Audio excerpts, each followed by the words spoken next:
ঘৰ ভাঙিব অসম গণ পৰিষদৰ ক্ৰমশ অস্তিত্ব হেৰুৱাৰ উপক্ৰম অগপৰ জাতি ৰক্ষাৰ শ্লোগান আওৰোৱা বহুতেই এতিয়া ভুগিছে নিজৰ অস্তিত্বৰ সংকটত ৰাম ৰাজ্য বিচৰা অগপৰ যাত্ৰা যেন এতিয়া বনলৈ শেহতীয়াকৈ অসম গণ পৰিষদৰ ভিতৰচৰাত চলিছে মাথো বাদ বিসম্বাদ আৰু নিমিলা অংক শাসনৰ জ্যোতি পোৱা অগপই এতিয়া ক্ৰমান্বয়ে পাহৰিছে সমতাৰ জ্যোতি দলৰ প্ৰতি ত্যাগ থকা বহু প্ৰতাপী নেতাই এতিয়া থাকো নাথাকোকৈ আছে দলত নিজৰ অস্তিত্বৰ সংকট দেখিছে সেইসকলে তাৰ মাজতেই শেহতীয়াকৈ দলটোত গা কৰি উঠিছে বিসম্বাদ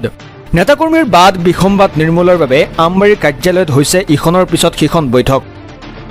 সকলোকে সৈমান কৰিবলৈ জিলা সমিতিলৈ দিছে আশ্বাসবাণী কিন্তু কেন্দ্ৰীয় নেতৃত্বৰ আশ্বাস কিংবা নিৰ্দেশক ভেঙুচালি প্ৰদৰ্শন বহু নেতাকৰ্মীৰ দলৰ সংকট মোচনৰ বাবে সভাপতি অতুল বৰাই বুজাই তৎপোৱা নাই দলীয় নেতাকৰ্মীক